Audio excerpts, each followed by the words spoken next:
I'm Zachary Cowan, the author of the Study Daily Books, and thanks for joining me for a look and a study of Genesis chapter 37.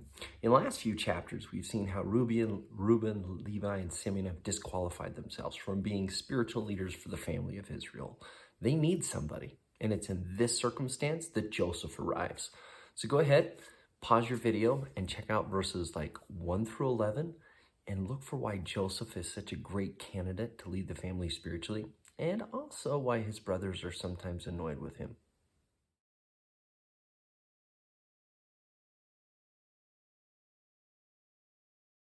Thanks for studying. I'm sure you saw some of the things like Joseph would tell his father and his parents when his brothers were up to things that were no good.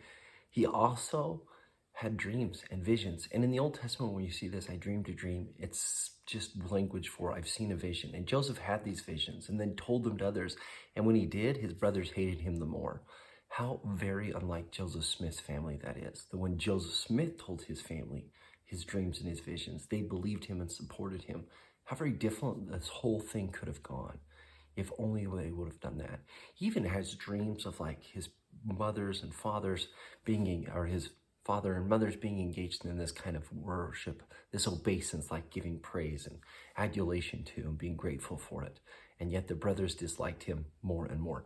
Sometimes members of the church, because we have truth and the gospel has been restored, sometimes we come across as a little braggadocious and a little prideful on that, and maybe even pushing against those who don't believe in dreams and visions. It might be worth our time to consider how can we maintain good relationships and still accept our dreams and visions and the beliefs and the revelations we have, and yet without off-putting others.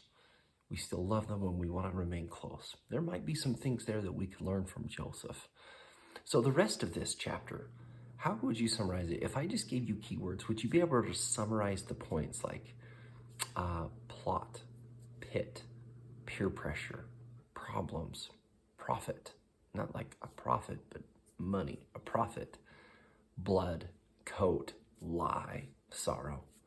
Do you know the rest of this story? I hope you do. And if you don't, you can just go ahead, pause your video, and check out the rest of this. And if not, then let me tell you something great. We got to spend several chapters with Abraham, and now we're going to spend an equal, if not greater amount with Joseph. And one of the reasons we get so much time with Joseph is because Joseph becomes a great symbol of Jesus Christ. In fact, most of the story that you're going to read in this Genesis chapter 37 all the way through Genesis 50, you're going to see so many similarities between he and Jesus Christ and how he points us towards him. And so I'm going to give you a list of several verses, and I want you to go ahead, pause your video, and look at these verses and see if you can see, all right, what happens to Joseph? What similar event happened to Jesus? And you're going to see that several things come up. For instance, let's just go ahead and do a couple together. Look at verse 2. Joseph goes out and feeds the flocks of his father. Jesus is the good shepherd. His whole goal is to go out and to feed the flocks of his father. Here's another one, verse 13.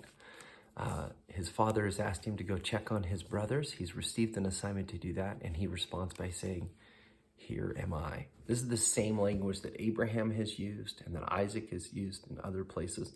It's also the same language in Moses and in the book of Abraham that Jesus Christ used to accept his role as being the Savior and Redeemer.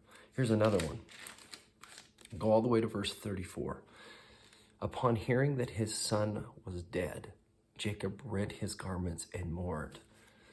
Many of Jesus' family members, upon hearing that he was dead, or his loved disciples, rent their clothes and they mourned, thinking that he was gone and would never return, only later to be surprised by him returning and being alive. Hey, go ahead, pause your video, see what other great things you can learn about the Savior.